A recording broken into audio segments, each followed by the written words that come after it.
Karen fined me $5,000 for painting my front door blue. But when my brother walked into that courtroom and revealed that he was a state attorney who prosecuted HOA fraud cases, her lawyer quit on the spot. My name is Simon, and I am a high school history teacher in Austin, Texas.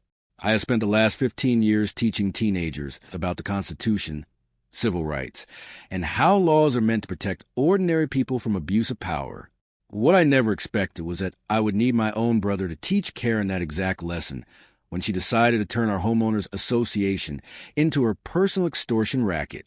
I live in Riverside Meadows, a subdivision built in 2012 on the east side of Austin. Nice homes, friendly neighbors, tree-lined streets. For years, the HOA was quiet and reasonable. They collected dues, handled the common areas, and generally stayed out of everyone's way. It worked exactly the way an HOA is supposed to work. Then Karen bought a house 3 doors down from mine. She moved in 2 years ago with perfectly styled blonde hair and an attitude that screamed, "I run this place now." Within 2 months, she was on the HOA board. Within 4 months, she was president. Within 6 months, she had transformed our calm neighborhood into a living nightmare. Karen's favorite pastime was inventing violations out of thin air. She walked the streets with her phone, snapping pictures of anything she personally disliked. A garden gnome in someone's yard. A basketball hoop that could be seen from the street. A mailbox with a minor dent. She would make up rules on the fly and send violation notices demanding immediate compliance and hefty fines. Most homeowners pay just to get her off their backs. I refused. My house is a modest 2-story colonial with white siding and black shutters. I had lived there for 8 years without a single complaint. Last spring, my wife Emma and I decided to paint our front door.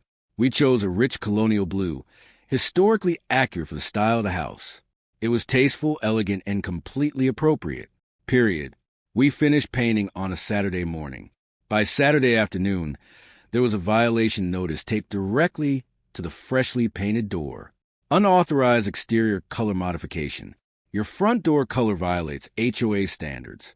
You are fined $500 and must repaint the door an approved color within 7 days. I read the notice twice. Then I pulled out the HOA covenants and carefully read every single page. There was no restriction on door colors anywhere. The only reference to exterior colors applied to full house repainting, and even that only required board approval, not specific shades. I called Karen. She answered on the 3rd ring. "Karen, I received your notice about my front door. There is no rule that prohibits blue doors. Section 11 addresses exterior modifications." She replied in a stiff, rehearsed board voice. Section 11 covers structural changes like adding decks or altering roof lines. Painting a door is routine maintenance. The board has determined it is a violation. Pay the fine and repaint the door. "No," I said calmly. There was a brief silence. "Excuse me?" I said no. The door stays blue, and I am not paying a fine for a rule that does not exist. She hung up on me. 2 days later, a certified letter arrived. The fine had been increased to $1,000. Continued noncompliance demonstrates willful disregard for community standards. Pay immediately or face additional penalties. I showed the letter to Emma. She was livid. "This is insane. Should we just repaint it and be done with this?" "Absolutely not," I said. "If we give in now, she will target us forever. This is where we draw the line." Emma trusted me, but I could see the fear in her eyes. Neither of us wanted a prolonged battle with the HOA. 1 week later, another letter arrived. The fine was now $2,500. Karen claimed I had missed multiple deadlines, and that each missed deadline doubled the penalty. I was teaching my afternoon class when I got a text from Emma. Another letter. $5,000 now. "Simon, this is getting scary." I left school the moment my last class ended and drove straight home. The letter was waiting on the kitchen table. $5,000 in fines, plus a notice stating that if I failed to pay within 10 days, the HOA would place a lien on my house and begin foreclosure proceedings. "She can't do this," Emma said, her voice shaking. "Can she?" "Not legally," I replied, "but she can make our lives miserable while we fight it." That night, I called my brother. His name is Nathan, and he is an assistant attorney general for the state of Texas. He works in the Consumer Protection Division and specializes in prosecuting fraud, deceptive trade practices, and abuse of authority. He has spent 12 years taking down scam artists, corrupt officials, and people who exploit their positions for personal gain. I told him everything. The blue door, the escalating fines, the foreclosure threat. Nathan was quiet for a moment. Then he said, "Send me copies of everything. Every letter, every notice, the HOA covenants, and every communication you've had with her. Are you going to help me fight this?" I asked. "I'm going to do more than that," Nathan said. "I'm going to investigate her." Over the next week, Nathan worked behind the scenes. He requested public records from the county, subpoenaed HOA financial documents, and interviewed residents throughout Riverside Meadows. What he uncovered was staggering. Karen had been running the same scheme for 18 months. She targeted homeowners with fabricated violations, imposed outrageous fines, and threatened foreclosure. Most people paid out of fear of losing their homes. Those who resisted were buried under legal fees, fighting the HOA in court. Karen had collected more than $200,000 in fraudulent fines from 43 families. None of that money went toward HOA maintenance or improvements. Instead, it was funneled into a separate account controlled exclusively by Karen. She paid herself an administrative fee equal to 30% of every fine collected. She had personally pocketed more than $60,000. Nathan compiled the evidence into a formal complaint and filed it with the Travis County District Attorney. He also prepared a civil lawsuit on my behalf 10 days after I received the $5,000 fine notice. That same afternoon, I got a call from Karen. "Simon, we need to meet," she said, her voice tight and controlled. "I'm willing to reduce your fine to $1,000 if you repaint the door by the end of the week." Why the sudden change? Generosity? I asked. She replied that the board had decided to be more flexible and that this was a one-time offer. I declined. I told her plainly, "You are making a serious mistake." She warned me that if I did not pay, the HOA would move forward with a lien. "Do what you need to do, Karen," I said. She hung up. I had the sense that she knew something was unfolding behind the scenes, but she had no idea how far along it already was. 3 days later, Karen officially filed a lien against my house. It was recorded with the county clerk, stating that I owed the HOA $5,000 plus legal fees. That was exactly the move Nathan had been waiting for.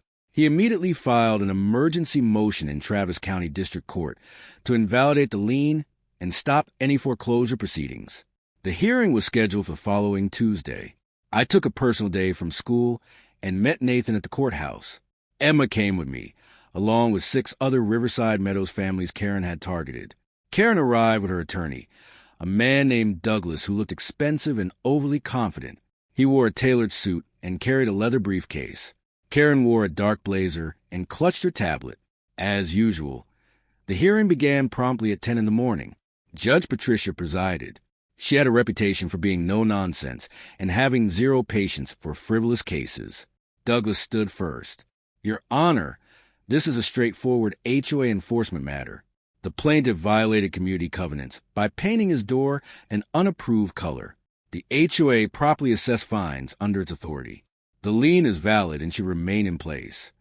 Judge Patricia looked directly at me. "Is your door blue?" "Yes, Your Honor." "And is there a specific prohibition against blue doors in your HOA covenants?" "No, Your Honor. There is no restriction on door colors whatsoever." She turned back to Douglas. "So you are enforcing a rule that does not exist?" Douglas hesitated. "The board has discretion to determine what constitutes a violation of community standards. Discretion is not unlimited," the judge said sharply. "Show me where the covenants grant the board authority to fine homeowners over door colors." Douglas shuffled through his papers. He could not find anything because nothing existed. Nathan then stood. "Your Honor, may I be heard? You are representing the defendant?" Judge Patricia asked. "I am.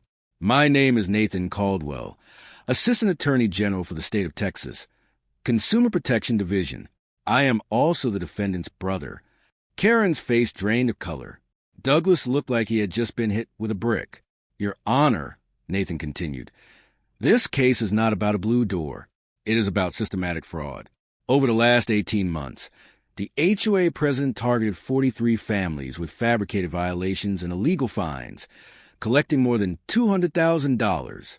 She embezzled HOA funds and paid herself 30% of all fines as personal income. He placed a thick folder on the judge's bench. These are financial records, bank statements, and sworn testimony from victims. The defendant is only one of dozens who were extorted. Judge Patricia opened the folder and began reading. The courtroom went completely silent. After several minutes, she looked up at Karen. "Did you collect fines and deposit them into a personal account?" Karen did not respond. "Answer the question." The judge said firmly, "I collected administrative fees for my work as HOA president." Karen said quietly, "Administrative fees that were never authorized by the board or disclosed to homeowners." The judge replied. Karen said nothing. Judge Patricia turned to Douglas. "Does your client understand she has just admitted to embezzlement in open court?" Douglas glanced at Karen, then back at the bench. "Your Honor, I need to consult with my client." "I'm sure you do," Judge Patricia said. She then looked at Nathan. "I assume you filed criminal complaints with the Travis County District Attorney?" "Yes, Your Honor. Charges are pending." The judge made several notes, then looked up. "The lien is invalidated immediately. The defendant owes nothing. I am issuing a restraining order prohibiting the HOA from taking enforcement action against any homeowner until full court-approved audit is completed." She turned to Karen. "You are fortunate. I cannot hold you in contempt for fraud committed outside this courtroom, but I suspect you will be answering for your actions very soon." Douglas stood. "Your Honor, I need to withdraw as counsel." "Granted." Judge Patricia said, "This hearing is adjourned." We walked out into the Texas sunshine. Emma hugged Nathan so hard I thought his ribs might crack. "Thank you," she whispered. "That's what family does," he replied. The criminal case moved fast. The Travis County DA charged Karen with theft, fraud, embezzlement, and abuse of authority. The evidence was overwhelming. Karen tried to fight, but her new attorney advised a plea deal. She pled guilty to all charges in exchange for a reduced sentence. The judge sentenced her to 5 years in state prison and ordered full restitution of $214,000 to the 43 families she defrauded. Karen had assets, but nowhere near enough. Her house was sold. Her car was sold. Her bank accounts were seized. Even after liquidation, she still owed over $100,000. The court ordered wage garnishment for her 20 years after her release. The HOA board was dissolved and reformed. The new board rescinded every fraudulent fine and issued formal apologies. They rewrote the bylaws to require transparency and independent audits. My front door is still blue.